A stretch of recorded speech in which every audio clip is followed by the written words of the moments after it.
Holidays-nale, adu namma GT Holidays da. GT Holidays, South India's #1 travel brand. You know you are special when you're with GT Holidays. Thallakulam எலும்பு roast, market mutton நெஞ்சு chops, Simmakkal வெங்காய குடல், விளக்குத்தூண் ஜிகர்தண்டான்னு மதுரை உணவுகளை சாப்பிட பாண்டி பஜார் பசும்பொன் ரெஸ்டாரண்ட்டுக்கு வாங்க. நல்ல வெரைட்டியா ருசியா சாப்பிடலாம். எப்படி இருந்தது?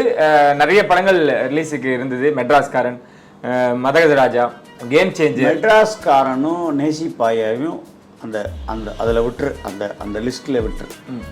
அதுக்கப்புறம் கேம் சேஞ்சர் மிகப்பெரிய நஷ்டம். கேம் சேஞ்சரோட ஃபெயிலியருக்கு என்ன காரணம்னு நீங்கள் நினைக்கிறீங்க? சங்கர் மட்டுமே ஒரு பெரிய காரணம்னு நான் நினைக்கிறேன். தரமில்லாத கதை. காதலிக்க நேரமில்லையை பொறுத்த வரைக்கும் ஒரு மேல்தட்டு வர்க்கம் நிறைய படம் பார்க்குறாங்க அந்த படத்தை. அது ஒரு அன்பே சிவம் மாதிரி. ஒரு 10 வருஷம் கழித்து அந்த படம் கொண்டாடப்படும்.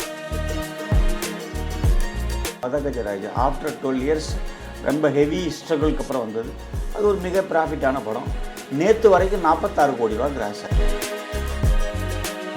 விடாமுயற்சி பொங்கலுக்கு வரதா இருந்தது. அவங்க விலகினால தான் இத்தனை படங்களுக்கு ஒரு வாய்ப்புகள் எப்போ வரும் அப்படின்ற எதிர்பார்ப்பு தான். நீண்ட நாளாக என்னோடய தொலைபேசி எடுக்காமல் இருந்த மகள் என்கிட்ட ஒரு அந்த டீசர் வந்தப்போ உடனே ஃபோன் பண்ணி பேசினேன், உடனே எடுத்துக்கிட்டு.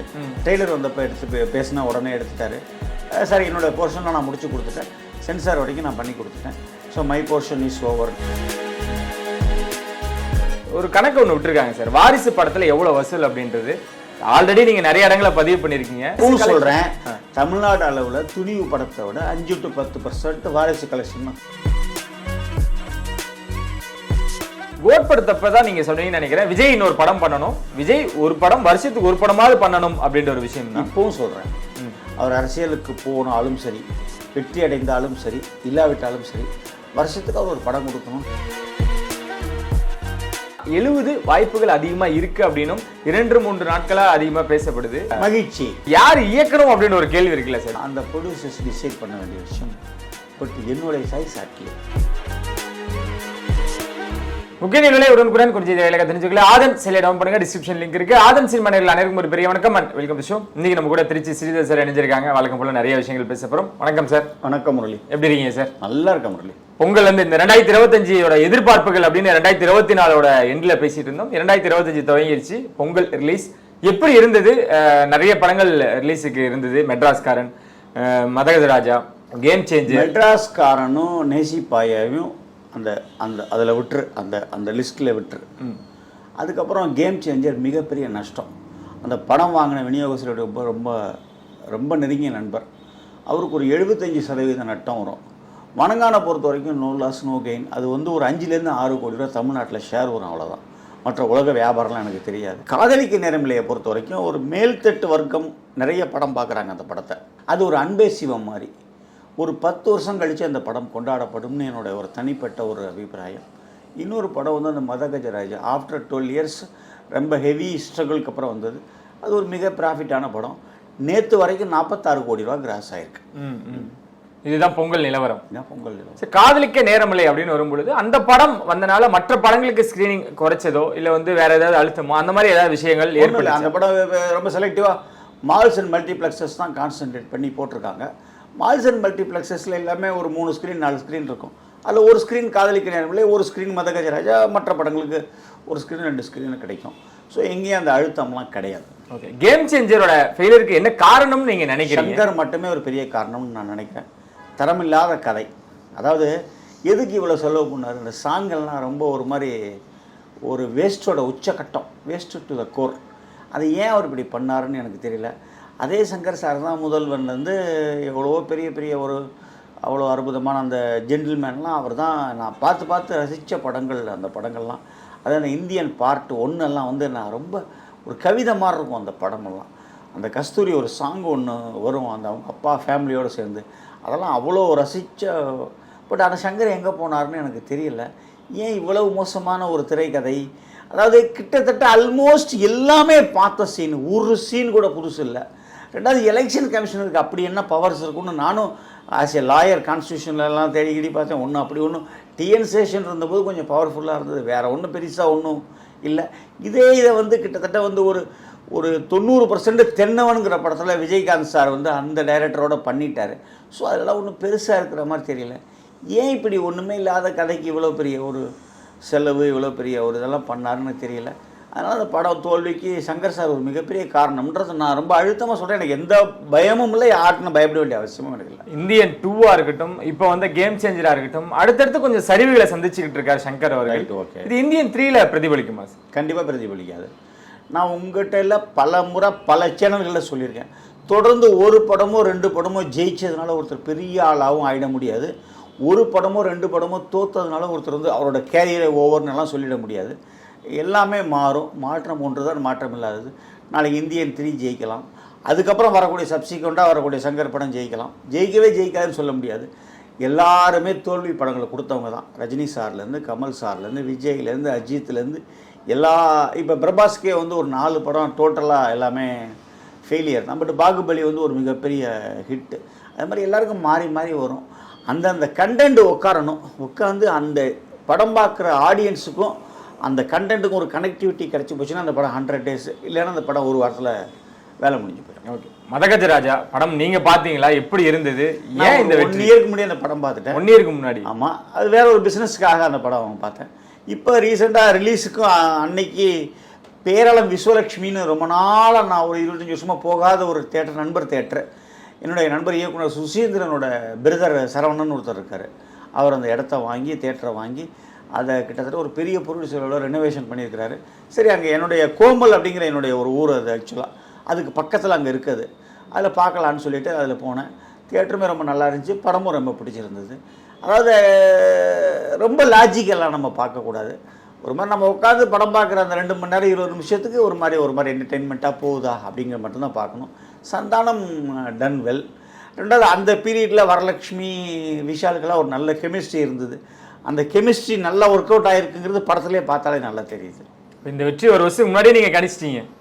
ஆமாம், வியாபாரத்துக்காக தான் நான் படம் பார்த்தேன். ஓகே, அதனால இந்த வெற்றி நீங்கள் எதிர்பார்க்க வெற்றி நான் எதிர்பார்க்கல, பட் வெற்றி பெறும்ன்றது எனக்கு தெரியும். எவ்வளோ சார் வசூல் இது வரைக்கும்? நேற்று வரைக்கும் 46 கோடி ரூபாய் தமிழ்நாடு கிராஸ் ஆயிருக்கு. ஓகே, உலக வசூல் எனக்கு தெரியாது. இப்போ பொங்கல் வின்னரா மதகஜராஜாவை அறிவிச்சிடலாமா? இதை எத்தனை முறை சொல்லணும்?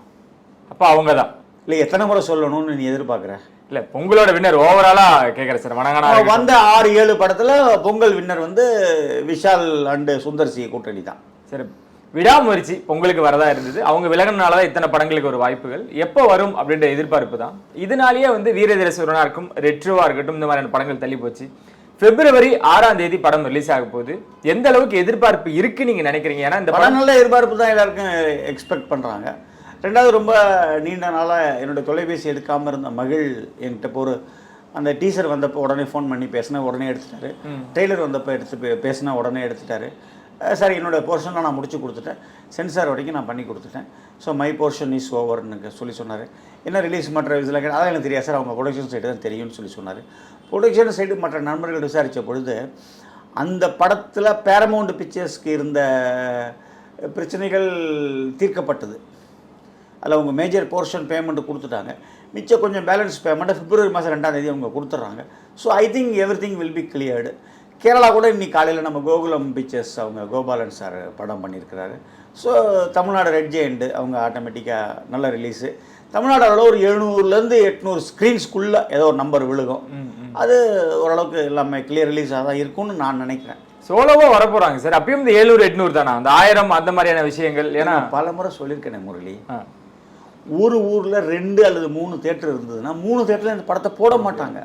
ஒரு தேட்டரோ 2 தேட்டரோ தான் போடுவாங்க. பாக்கி ஒரு தேட்டர் காலியாக இருக்கும், அவங்க பழைய படம் போடுவாங்க, இல்லை வேறு ஏதாவது ஒரு படம் போடுவாங்க, இல்லை ஓடிட்டு இருக்கிற படத்தை கண்டினியூ பண்ணுவாங்க. அந்த எல்லா ஸ்க்ரீன்ஸ்லையும் கொடுக்க மாட்டாங்க. அது வியாபாரத்தில் இல்லாத ஒரு முறை. அது இது எல்லாத்துக்கும் பொருந்தும், எல்லா தனியாக வர படங்களுக்கும் பொருந்தும். இதை நான் எத்தனை முறை சொல்கிறதுன்னு எனக்கே தெரியல. இப்போ விடாமுயற்சி அவர்கள் 6 ஃபிக்ஸ் பண்ணியிருக்காங்க. அந்த கூட வரக்கூடிய அந்த நீக் வர இருந்த நீக்கா இருக்கட்டும், 14 வந்த டிராகனா இருக்கட்டும், அவங்களாம் தள்ளி போனது. தனுஷ் படம் கூட, அது தனுஷ் படம் 21 போயிட்டாங்க. தனுஷோட டைரக்ஷன்ல வரக்கூடிய நீக்கா இருக்கட்டும், அதுக்கப்புறம் டிராகனா இருக்கட்டும், தள்ளி போகும் பொழுது எப்படி சார் அதை ஒரு ஆரோக்கியமா நீங்க விஷயமா நீங்க பாக்குறீங்களா? இல்லை, இப்போ உங்களுக்கு ஒரு மேஜர் ஸ்க்ரீன்ஸை இவர் ஆக்குபை பண்ணிடுவார். அதில் தியேட்டர் சைடு வந்து நிறைய டெபாசிட் கொடுத்து நாங்கள் படம் போடுவோம். அப்போ ஒரு வாரத்தில் நிறுத்தணும், படம் ஜெயிக்குதா தோக்குதான் இன்றைக்கி யாருமே சொல்ல முடியாது. நீ 6 மத்தியானம் 2 மணிக்கு கேட்டிங்கன்னா நான் தோக்குமா ஜெயிக்குமான்னு கரெக்டாக சொல்லுவேன் ஆஃப்டர் சீயிங் த ஃபிலிம். இப்போ கேட்டீங்கன்னா யாருக்குமே சொல்ல முடியாது. ஸோ படம் வந்து வெற்றி அடையும் பட்சத்தில் 2 வாரம் ஈஸியாக அசால்ட்டாக ஓடும். ஹெவி டெபாசிட் கொடுத்த தியேட்டர்காரங்க ஒரு வாரத்தில் நிறுத்தணும்னு நினைக்க மாட்டாங்க. ஸோ இப்போ 2வது வாரம் அவங்க போவாங்க. ஸோ நமக்கு தியேட்டர் கிடைக்காம போயிடுவோம்.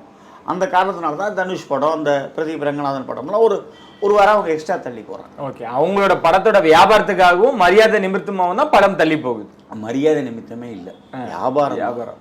ஓகே, ஆனா வியாபாரம் ரீதியா பார்த்தாலும் இன்னும் சிலர் என்ன சொல்றாங்கன்னா, பாருங்க விடாமுயற்சி ரெட் ஜெயின் எடுத்துட்டாங்க, இது ஒரு பெரிய படம், பெரிய கலெக்ஷன் ஆகணும் அப்படின்றதுக்காக இந்த 2 படங்களும் அதுக்காக தள்ளி போயிருக்கு அப்படின்னு மீண்டும் அந்த இடத்துல ரெட் ஜெயின் பேரை பயன்படுத்துறாங்களே, அது நீங்க உங்களோட பார்வையில் எப்படி பாருங்க? இல்லைம்மா, அது வந்து சும்மா சொல்ற ஒரு விஷயம் தானே வழிய, இவங்க ரெட் ஜெயின்ட்டு கூப்பிட்டு நீங்கள் படத்தை தள்ளி போகணும்னு அவங்க சொல்லியிருப்பாங்கன்னு எனக்கு தோணலை.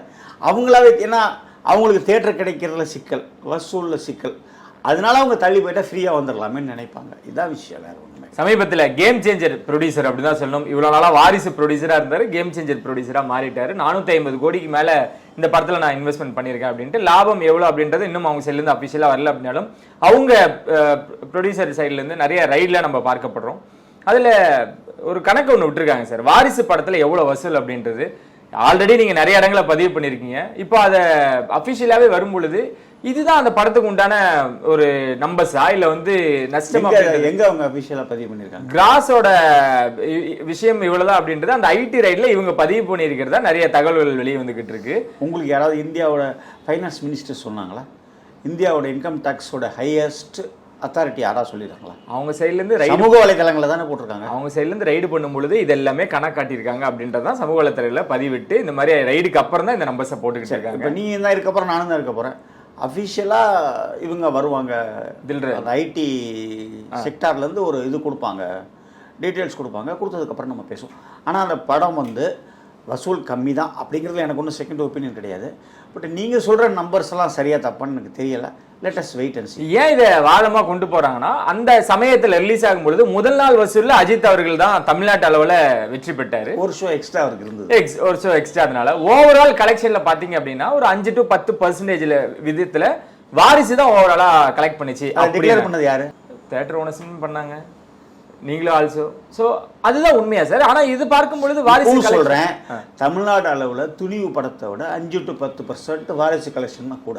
ஓகே சரி, அந்த ஒரு கலெக்ஷன் வெளியே வந்ததுக்கு அப்புறம் நிறைய விஷயங்கள் பேசுவோம். ஜெயிலர் 2 அனௌன்ஸ்மெண்ட் வீடியோ எப்படி இருந்தது? நல்லா இருந்தது. ஒவ்வொரு முறையும் அவரோட படங்களை அப்டேட் நிறைய விஷயங்கள் நம்ம பேசிக்கிட்டே இருப்போம்.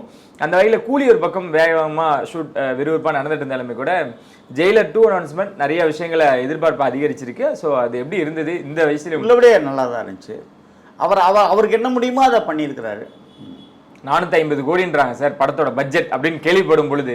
ஸோ ரஜினி அவர்கள் தான் மீண்டும் ஒரு கேள்வி, இது அப்படியே உனக்கு சன் பிக்சர்ஸ் கலாநிதி மாறன் டைரக்டாக ஃபோனில் கூப்பிட்டு சொல்லிட்டாரு உனக்கு எல்லாமே 450 கோடின்னு சொல்லிட்டு. இங்கே வந்து எதுவுமே எல்லாமே ஹியர்ஸே தான், அதெல்லாம் வச்சுட்டு நீங்கள் எதுவுமே களமாடாதீங்க. இருந்தாலும் அந்த பட்ஜெட்டுக்கு ரஜினி அவர்கள் தாக்கு பிடிப்பார்ல சார்? அந்த அளவுக்கு இன்வெஸ்ட்மெண்ட் பண்றதுக்கு அவர் ஒருத்தர் எந்த பட்ஜெட்டுக்கும் அவர் தாக்கு பிடிப்பார். படம் வரட்டும், அதுக்கப்புறம் ரிசல்ட்டை பற்றி நம்ம பேசுவோம். மீண்டும் இந்த மல்டி ஸ்டார்ஸ் தான் ஆதிக்கத்தோட தொடர்ந்துகிட்டே இருக்கா தமிழ் இண்டஸ்ட்ரியிலும். விக்ரமலை பொறுத்த வரைக்கும் அது ரொம்ப நல்ல விஷயம்னு நான் நினைக்கிறேன். மல்டி ஸ்டார்ஸ் படம் வரணும்னு நான் நினைக்கிறேன். அதாவது ஒரு ஹீரோ ஓரியன்டா வெற்றி அடைஞ்சது அந்த காலம். இப்போ இந்தி சினிமா மாதிரி மற்ற தெலுங்கு சினிமா மாதிரி ஒரு 3-4 ஆர்டிஸ்ட் இருக்கிறது படத்தோட வெற்றிக்கு ஒரு பெரிய உதவி பண்ணுதுன்னு தான் நான் நினைக்கிறேன்.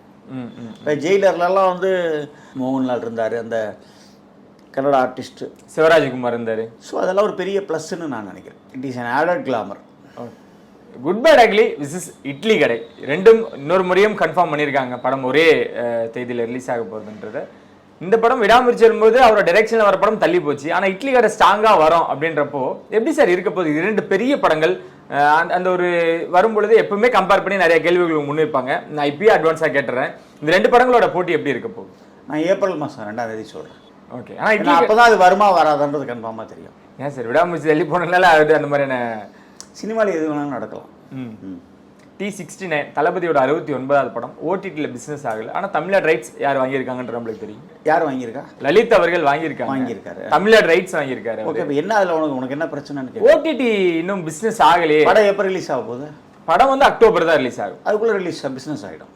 இன்ன வரைக்கும் ஆகுது. என்னைக்குமே ஒரு படம் பூஜை போட்டா பெரிய ஸ்டார்ஸோட படம் ஏன் ஒரு மாசம் கழிச்சு ஆனாக்கா நீங்க ஒத்துக்க மாட்டீங்களா? இன்ன வரைக்கும் ஆகலைன்றனாலதான். ஒரு மாசம் கழிச்சு ஆயிட்டு போகுது. நான் என்ன சொல்றேன்னா, அவங்க ஒரு நம்பர் சொல்லியிருப்பாங்க ப்ரொடியூசர்ஸ், ஓடிடி வாங்குறவங்க ஒரு நம்பர் கேட்டிருப்பாங்க, அந்த நம்பர் டேலி ஆயிருக்காது, அந்த நம்பர் அடுத்த மாசம் செட்டில் ஆயிடலாம் இல்லையா? இல்ல இதெல்லாம் எங்க ஏன் இந்த கேள்வி வைக்கிறேன்னா, அரசியல் அழுத்தம்னா ஓடிடி கூட பிசினஸ் ஆகாது, அதெல்லாம் ரொம்ப பொய். அந்த ஓடிடி காரங்க எல்லாருமே வந்து அயல்நாட்டு கம்பெனி. ஆமா, ஒருத்தன் வந்து அமெரிக்காவில் இருக்கான், ஒருத்தன் வந்து இதில் இருக்கான், பிரிட்டனில் இருக்கான், லண்டனில் இருக்கான். ஸோ அவங்களுக்கெல்லாம் யாரும் அழுத்தம்லாம் கொடுக்க முடியாது. அவனோட நம்பர் டேலி ஆகிருக்காது, அதனால் வாங்கியிருக்க மாட்டான். அவன் கேட்ட கோடிகளுக்கும் இவங்க சொன்ன கோடிகளுக்கும் இடையில நம்பர் டிஃபரன்ஸ் இருக்கும். அந்த number difference will be sorted out very soon.